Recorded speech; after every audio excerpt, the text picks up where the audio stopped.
We're going to talk about kinesiology and movement terms that are especially helpful in orientation and mobility.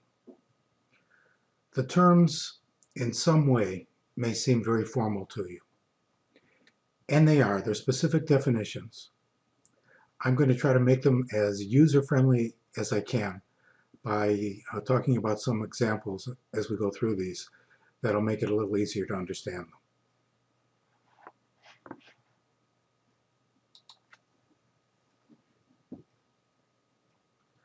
So kinesiology, what's the definition of kinesiology? It is basically the study of movement. It's understanding highly specific terms that allow us to describe movement precisely and to communicate directly with OTs and PTs. Also, understanding the specific terms that are a part of kinesiology is important as we move further and try to understand child development. So the following slides will help understand some of these specific movements that are important in child development. Understanding them will also be helpful as you read the NCCU O&M Basic Skills notebook, because that notebook or that manual has within it reference to these specific terms. The reason those terms are used is because they're universally applied in trying to define movement, and it should be clear once you understand those terms exactly what's meant, rather than having to really go through an ambiguous description. This should be a little clearer, but it takes some getting used to, and we'll talk to some of the terms as we go along.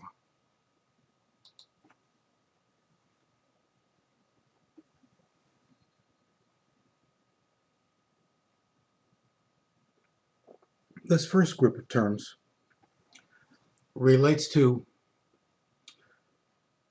relationships. And let me begin by talking about our first term, superior or cephalad. And basically that means towards the head. Anything that we say is superior or cephalad is taking place towards the head. Now, cephalocaudal refers to motor skills, and it's within infants. Those motor skills proceed from the head to the toe as they unfold, with infants learning first to control their heads, their necks, and then their trunks. So it's a movement that goes from the head to the toe. The next term is inferior or caudal, and that's away from the head. It's areas that are farther away from the head as we go down the body. Ventral or anterior refers simply to the front, meaning the front of the body, front plane of the body. Dorsal or posterior is the back structure, the back of the body.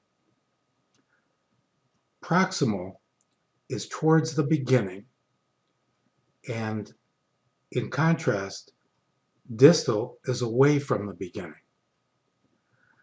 So, infants first gain control of the movement at their joints that are closest to the trunk, or proximal, closer to the beginning, and then spread to those areas that are farther out. The arms, the legs, even then the fingers, or more distal or away. Then one more term that I want to throw in, which is really important as we look at how child development comes about, is the term prone. And that simply means lying on your stomach, lying face down.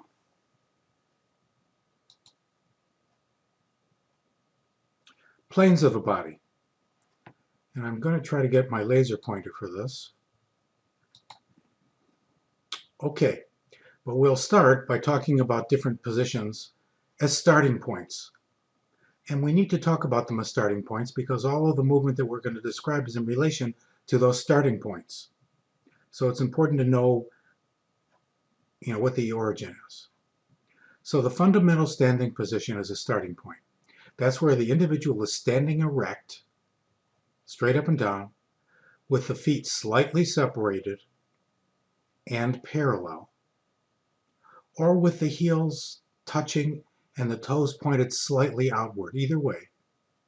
The arms hanging easily at the sides and the palms facing the body. That's the fundamental standing position. There's another position that is sometimes referred to, and it's called the anatomic position. And it's very similar to the fundamental standing position, but a little more awkward. The person is standing erect with the elbows fully extended and the palms facing forward. So the palms are turned to be facing forward. The legs and feet are in the same position as in the fundamental standing position. So this is a little more awkward, but it's a position that sometimes is used as a starting position, but less frequently, I think, than the fundamental standing position. Okay, we come to the cardinal sagittal plane, and that's a vertical plane that passes through the body from the front to the back, dividing it in half. So in the picture, you can see the plane cuts through so that we have a left side of the body and a right side of the body. It cuts the person into two halves, a right half and a left half.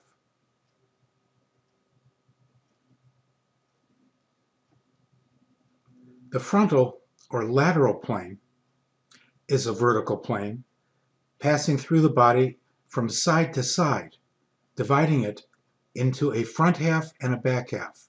So in this particular picture, you can see the back half here, and of course the front half is on the other side. And that's a frontal or a lateral plane. It goes from shoulder to shoulder through the individual.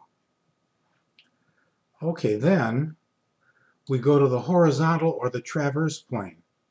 And that's a plane which passes through horizontally through the body, dividing it into an upper and lower region, upper half and lower half. The plane cuts the body into a top half and a bottom half, almost like a magician sawing a person in half. So here we see exactly what happens. Cuts right through. Okay. So those are the three planes that I want you to be aware of. We'll talk about them, and they'll be used frequently within the text. Okay, next we get to some movement terms.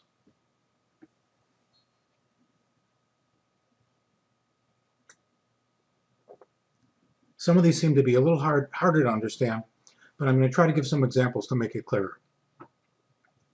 Flexion. Flexion basically means the angle at the joint diminishes. So if you take your arm and you bend it at the elbow, the angle between the lower arm and the upper arm, that angle, well, right now it's 180, now it's 90, now it's 45, that angle diminishes.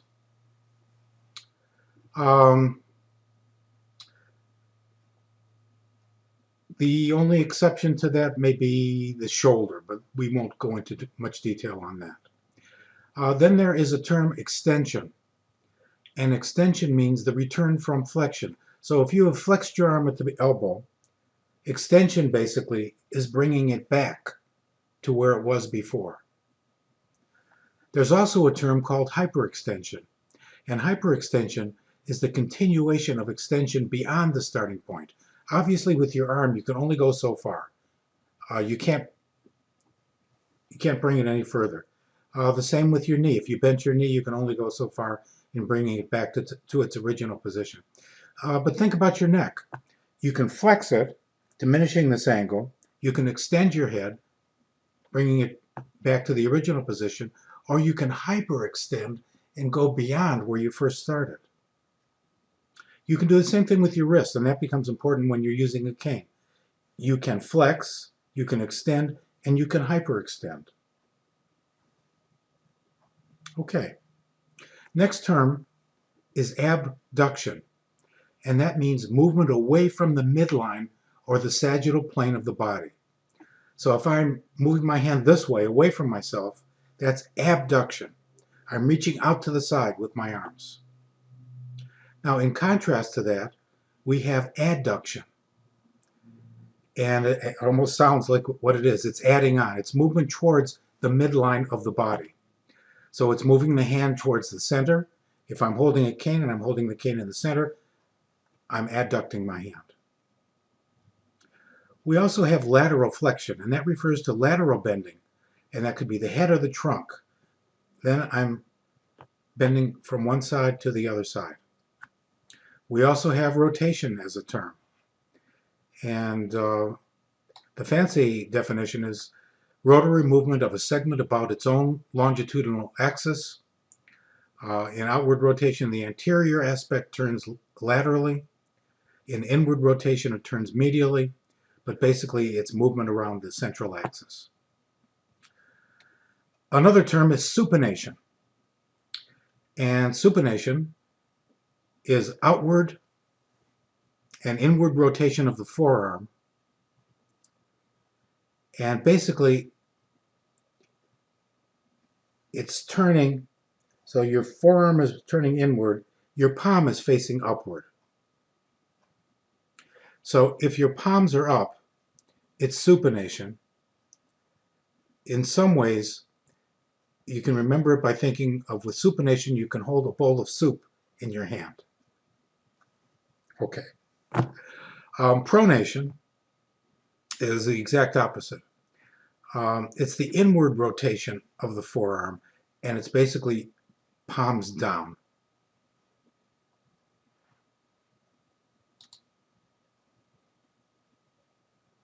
Okay, a few more terms. Dorsiflexion, and that really has to do with walking, as does plantar flexion, which is the next term. In dorsiflexion, it's a forward upward movement of the foot in the sagittal plane. Forward upward in the sagittal plane, so that the dorsal surface of the foot approaches the anterior surface of the leg. In other words, the toes are brought up. It's in taking that step. Now, plantar flexion, on the other hand, is a forward downward movement of the foot in the sagittal plane, so that the dorsal surface of the foot moves away from the anterior surface of the leg, or the toes are going down. Another term is inversion, and basically inversion of the foot. It's really adduction of the foot, or turning inward, so that the feet are turned inward slightly, and weight in that kind of a position are really, the weight is placed on the outside generally of the 2 feet. And then we have eversion of the foot. And eversion is really abduction of the foot, or turning outward with weight on the inside of the feet. We see that much more commonly in congenitally blind children to get a broader base of support by moving those feet outward, covering a little more area and giving a little broader base of support. All right, let's talk a little bit about body movement and motor control. And there are different terms that describe the amount of movement. So first we have gross movement. And gross movement is the ability to use the larger muscles, like the arms, the legs, the trunk, in smooth, purposeful, flexible movements. Those are gross movements. We also have fine movements, and that's the ability to use small muscles. It might be the hands, it might be the eyes, smooth, purposeful, flexible movements with using smaller muscles. Another term is laterality, and laterality refers to being able to discriminate between the left and right sides of one's own body. Laterality, my right arm, my left arm. Now, in contrast to that is directionality, and they're somewhat similar, but directionality is being able to project out into the environment. So now I project way out to the right, and I'm thinking about something off in the distance, or project way out to the left, something that's off in the distance, and that's directionality. Oftentimes we'll hear the term body awareness. And body awareness sometimes is referred to in two different ways. Sometimes we hear the term body image, and sometimes we hear the term body concept. Body concept is more of an intellectual understanding of one's body parts. We know, for example, that we have two legs, we have two arms, we have hair on top of our head, or most of us do. Body image, on the other hand, is more of a practical understanding of one's body parts and the function of them and how they are used. So it's a little bit beyond just the concept. All right. What I'd like to have you do, after this is over, take a few minutes, take a section from the O&M Basic Skills, a pre-K notebook, read a section, for example, upper hand and forearm, where it talks about adduction, it talks about flexion. Read it, use the terms as we've applied them, and see if the notebook makes sense to you. And that concludes this PowerPoint.